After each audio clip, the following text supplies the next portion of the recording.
வணக்கம். வெள்ளி மார்க்கெட் இப்போ ஒரு முக்கியமான கட்டத்துல நிக்குது. ஒரு பக்கம் பார்த்தா பெரிய சரிவுக்கான வாய்ப்பு, இன்னொரு பக்கம் பார்த்தா ஒரு பிரம்மாண்டமான வளர்ச்சி. இப்போ முதலீட்டாளர்கள் மனசுல இருக்கிற ஒரே கேள்வி, வெள்ளி $50க்கு சரியா போகுதா இல்ல $150க்கு உயர போகுதா? வாங்க இத பத்தின பகுப்பாய்வு என்ன சொல்லுதுன்னு பார்க்கலாம். சமீபத்துல மார்க்கெட்ல நடந்த அதிர்ச்சிக்கு அப்புறம் எல்லா முதலீட்டாளர்கள் மனசுலயும் இந்த ஒரு கேள்விதான் ஓடிட்டு இருக்கு. வெள்ளியோட இந்த நிலைமை ஒரு பெரிய வீழ்ச்சியோட ஆரம்பமா, இல்லனா இது மாதிரி ஒரு வாங்கறதுக்கான வாய்ப்பு இனி கிடைக்காதா? வாங்க இதுக்கு என்ன பதில்னு நம்ம ஆராய்ஞ்சு பார்க்கலாம். முதல்ல இந்த வீழ்ச்சி எவ்ளோ தீவிரமானதுன்னு பாருங்க. ஒரே நாள்ல வெள்ளி 31% சரிஞ்சிருக்கு. இது ஒன்றும் சாதாரண விஷயம் இல்ல. இந்த நம்ப முடியாத சரிவு தான் இப்ப மார்க்கெட்ல இவ்ளோ பெரிய விவாதத்தையே கிளப்பியிருக்கு. இதுக்கு பின்னாடி ஒரு பெரிய வரலாறு இருக்கு. கடைசியா 1980ல ஹண்ட் பிரதர்ஸ் வீழ்ச்சி நடந்தப்பதான் வெள்ளி இந்த அளவுக்கு சரிஞ்சது. அன்னைக்கு ஸ்பாட் விலை கிட்டத்தட்ட $90 இருந்து $73.50 விழுந்துச்சு. இது சாதாரணமா நடக்கிற ஒரு விலை மாற்றம் இல்ல, இது ஒரு வரலாற்று நிகழ்வு.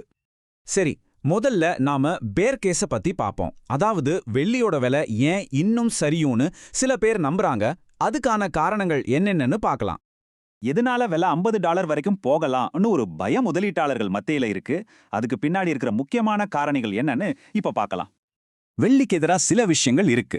முதல்ல அமெரிக்க டாலர் ஸ்ட்ராங் ஆக வெள்ளியோட விலை குறையும். ரெண்டாவது, ஃபெடரல் ரிசர்வ் வட்டி விகிதத்தை உயர்த்த போறதா சொல்றாங்க. அதனால வட்டி தராத வெள்ளியோட கவர்ச்சி கொஞ்சம் கம்மியாகும். மூணாவது, ரொம்ப முக்கியமானது, மார்ஜின் கால்கள். கடன் வாங்கி இன்வெஸ்ட் பண்ணவங்க நஷ்டம் அதிகமானதால தன்னோட வெள்ளியை விற்க வேண்டிய கட்டாயத்துக்கு தள்ளப்படுறாங்க. இது விலையை இன்னும் வேகமா கீழே கொண்டு வருது. பாருங்க, பேங்க் ஆஃப் அமெரிக்காவோட ஆழ்வாளர் சொல்றது இந்த எதிர்மறையான பார்வைக்கு இன்னும் வலு சேர்க்குது. விலை ஏற்கனவே இந்த ரேஞ்சுக்கு வந்துடுச்சு. ஆனா இதே வேகத்துல விற்பனை தொடர்ந்தா என்ன ஆகும்? விலை இதை விடவும் கீழே போக வாய்ப்பு இருக்கு. சரி, இப்போ நாணயத்தோட இன்னொரு பக்கத்தை பார்க்கலாம். அதாவது புல் கேஸ். இந்த தற்காலிக சரிவுக்கு பின்னாடி வெள்ளி ஒரு பெரிய ராக்கெட் மாதிரி மேல போறதுக்கு என்னென்ன சக்தி வாய்ந்த காரணங்கள் இருக்குன்னு பாப்போம். இங்கதான் விஷயமே இருக்கு. நாம ஸ்கிரீன்ல பாக்குற வெள்ளியோட விலை ஒண்ணு, ஆனா நிஜ உலகத்துல மக்கள் கையில காசு கொடுத்து வாங்குற வெள்ளியோட விலை அது டோட்டலா வேற. இந்த வித்தியாசம் தான் ரொம்ப ரொம்ப முக்கியம். இந்த நிலைமைய கொஞ்சம் பாருங்க. ஃபியூச்சர்ஸ் மார்க்கெட், அதாவது பேப்பர் மார்க்கெட்ல விலை $75 இருக்கலாம். ஆனா நிஜத்துல ஒரு அவுன்ஸ் வெள்ளி காயின் வாங்கணும்னா மக்கள் $95 இருந்து $125 வரைக்கும் கொடுக்க தயாரா இருக்காங்க. அதாவது $20 - $50 வரைக்கும் பிரீமியம் கொடுத்து வாங்குறாங்க. இது எதை காட்டுது? நிஜமான பிசிக்கல் சில்வருக்கு பயங்கரமான டிமாண்டும் தட்டுப்பாடும் இருக்குன்னு காட்டுது. மார்க்கெட்ல எல்லாரும் இப்படி பயந்துட்டு இருக்கும்போது Citi bank, bank of America மாதிரி பெரிய நிறுவனங்கள் என்ன சொல்றாங்க தெரியுமா? அவங்க லாங் டேர்ம்ல ரொம்ப பாசிட்டிவா இருக்காங்க. அவங்களோட டார்கெட்ஸை பார்த்தா இப்போ நடக்கிறது ஒரு சின்ன பின்னடைவுதான நல்ல புரியுது. வெள்ளியோட விலையை நீண்ட காலத்துக்கு சப்போர்ட் பண்ற விஷயங்கள் என்னன்னு பார்ப்போம். முதல்ல சப்ளை டெபிசிட், அதாவது உற்பத்தி பண்றதை விட தேவை பல வருஷமா அதிகமா இருக்கு. ரெண்டாவது green energy, solar panel, electric கார்னு வெள்ளியோட தேவை இப்போ எங்கேயோ போயிடுச்சு. இதெல்லாம் தற்காலிகமான விஷயங்கள் இல்ல, இதுதான் வெள்ளியோட உண்மையான அடிக்கட பலம். சரி, இப்போ இந்த ரெண்டு பக்க வாதத்தையும் பார்த்தாச்சு. அப்போ முடிவு என்ன? இந்த பகுப்பாய்வு இறுதியா என்ன சொல்ல வருதுன்னு பார்க்கலாம். இங்க லாஜிக் ரொம்ப சிம்பிள். ஒரு பக்கம் மார்ஜின் கால்ஸ், டாலர் ஸ்ட்ரென்த் மாதிரி தற்காலிகமான விஷயங்கள். இன்னொரு பக்கம் சப்ளை பற்றாக்குறை, கிரீன் எனர்ஜி தேவை மாதிரி நிரந்தரமான அடிப்படை காரணங்கள். எது முக்கியம்? கண்டிப்பா இந்த அடிப்படை காரணங்கள் தான். தற்காலிகமான சந்தை சத்தத்தை விட நீண்ட கால போக்குகள் தான் முக்கியம்.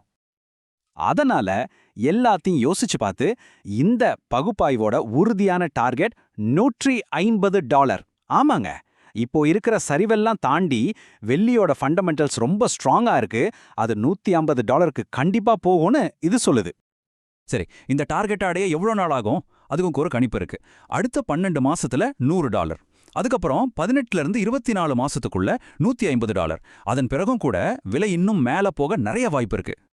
சரி, ஒரு இன்வெஸ்டரா நாம இதுல இருந்து என்ன கத்துக்கலாம்? இந்த குழப்பமான நேரத்துல என்ன மாதிரி ஒரு ஸ்ட்ராட்டஜியை ஃபாலோ பண்ணலான்னு இப்ப பாப்போம்.